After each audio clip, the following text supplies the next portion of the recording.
হওয়া কোনো কোনো ক্ষেত্রে খারাপ, তবে এই ক্ষেত্রে ভালো হয়েছে যে মানুষ জানতে পেরেছে। তিনি যে সমস্ত অভিযোগ আনলেন যে কোনো একটা দলের দিকে ইঙ্গিত করে, একেবারে নাম বলে দিলেই পারতেন জামাত ইসলামী। তিনি বলছেন যে মাঝে মাঝে নেকাব খুলা ভালো, এটাও খুলে দিতেন। এখানে নেকাব রাখলেন কেন উনি?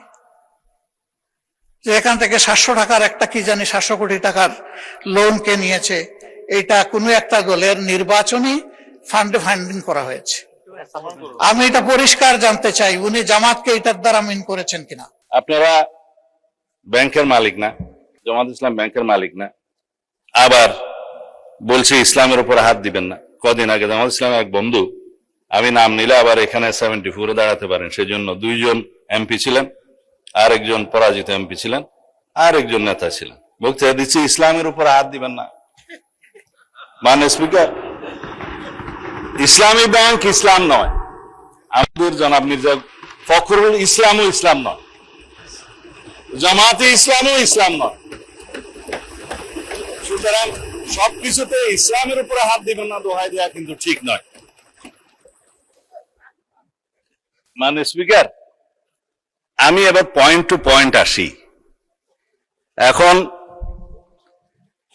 একবার যে ব্যাংক আজান দিয়ে তকবীরে লিল্লাহ দিয়ে দখল করা হলো, সেই ব্যাংকের দখলটা বেদখল হয়ে যাবে, এই যাতনা তো আমরা বুঝি না স্পিকার। সুতরাং যারা পর্দার আড়ালে থেকে গ্রাহক বলে রাস্তায় আন্দোলন করছে, ভিডিওটা দেখেন, তাদের রাজনৈতিক পরিচয়। আমাদের মধ্যে অনেকে তো গ্রাহক আছে, গ্রাহককে বলে দেওয়া হচ্ছে বলেন বলেন আপনার অ্যাকাউন্ট আছে, বলে যে আচ্ছা ঠিক আছে, কত 2-3 লাখ টাকা আছে, পিছন থেকে খোঁচা দিয়ে বলছে বলেন 7-8 লাখ টাকা আছে, বলেছে। এটা রেকর্ড ভিডিও। তারা গ্রাহক হচ্ছে সেই রকম গ্রাহক। এখন পর্দার আড়াল থেকে নেমে পড়েছেন, এটা ভালো। বেপর্দা হওয়া, বেনাকাব হওয়া কোনো কোনো ক্ষেত্রে খারাপ, তবে এই ক্ষেত্রে ভালো হয়েছে যে মানুষ জানতে পেরেছে। তিনি যে সমস্ত অভিযোগ আনলেন যে কোনো একটা দলের দিকে ইঙ্গিত করে, একেবারে নাম বলে দিলেই পারতেন জামাত ইসলামী। তিনি বলছেন যে মাঝে মাঝে নেকাব খুলা ভালো, এটাও খুলে দিতেন।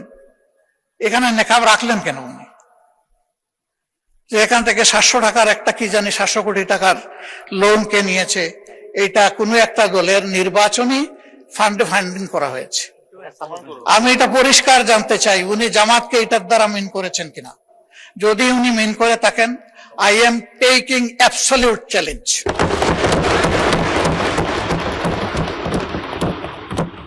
তিনি এটা প্রমাণ করতে পারলে আমি তাকে একটা মেডেল দিব পার্সোনালি।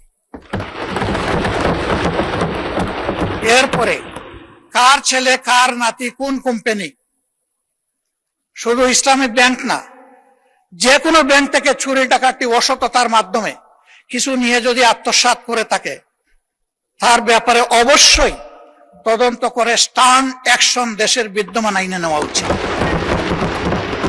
এটা আমি শফিকুর রহমান হলে আমাকেও যেন স্পেয়ার করা না হয়। ভোটের আগে 10,000 টাকা করে অনেক নারীকে দেয়া হয়েছে। লাইনে আমার এক ভোটার জিজ্ঞেস করছে, আমার এক কর্মী, মা আপনি কোথায় দিবেন? বলছে যে বাবা, বলছে কোরআনের দল, না দিলে তো জান্নাতে যাওয়া যাবে না।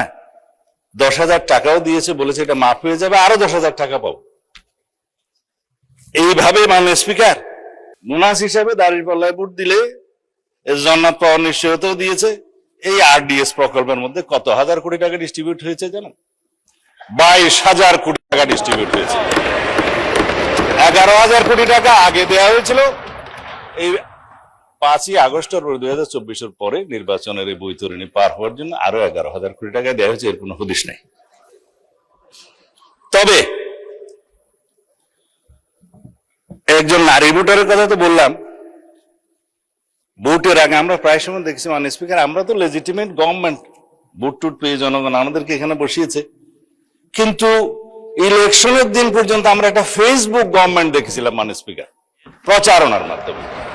তা আমরা এখনো মনে করছি বিরোধী দলের ভূমিকা পালন করুক, তারা স্ট্রাগল করবে সরকারি দলে আসার জন্য, নির্বাচিত হয়ে মেজরিটি পাওয়ার জন্য। কিন্তু বারে বারে এইভাবে প্রচারণা, পর্দার আড়ালে প্রচারণা, পর্দার ভিতরে প্রচারণা, ইত্যাদি চালিয়ে মানুষকে বিভ্রান্ত করে, মাননীয় স্পিকার, আমরা বোধহয় খুব বেশি এগোতে পারবো না। মাননীয় সংসদ সদস্য এবং স্বরাষ্ট্রমন্ত্রী খুব চমৎকার চমৎকার কিছু কথা বলেছেন, এগুলো একটু স্মরণ করতে চাই। উনি বলেছেন যে shareholder is shareholder. সে কিভাবে শেয়ার হোল্ডার হয়েছে এটা পরে দেখা যাবে। এটা পরে কেন? এটা তো আগেই এক্সপোজ হয়ে গেছে। সারা দুনিয়া জানে, উনি জানেন না। উনার মতো একজন বিজ্ঞ মানুষ, আমি এটা বিশ্বাস করি না। এই ব্যাংক থেকে উনি একা নিয়েছেন তার নিজের নামেই 82,000 কোটি টাকা, আর তার সমুদয় শেয়ার যেগুলা তিনি কিনেছেন 82% মালিক হয়ে গিয়েছেন, এগুলার মূল্য হচ্ছে মাত্র 12,000 কোটি টাকা। অর্থাৎ তিনি কই তেল দিয়ে শুধু কই বাঁচেন নাই, কইও বাঁচছেন, শোল মাসও বাঁচছেন। মাননীয় বিরোধী দলীয় উপনেতা বলেছেন যে শেয়ার গুলো ডাকাতি করে কিনে নেওয়া হয়েছে। ইবনে সিনার 2% শেয়ার ছিল, মাননীয় স্পিকার। ব্লক মার্কেটে 3 গুণ দামে তারা শেয়ার বিক্রি করেছে। এটা তো রেকর্ড। পাবলিকলি লিস্টেড কোম্পানির শেয়ার ব্লক মার্কেটে 3 গুণ দামে বিক্রি করা হয়েছে। এছাড়া বর্তমান শেয়ার হোল্ডিং স্ট্যাটাস অনুসারে, এখানে মাননীয় অর্থমন্ত্রী এখানে আছে,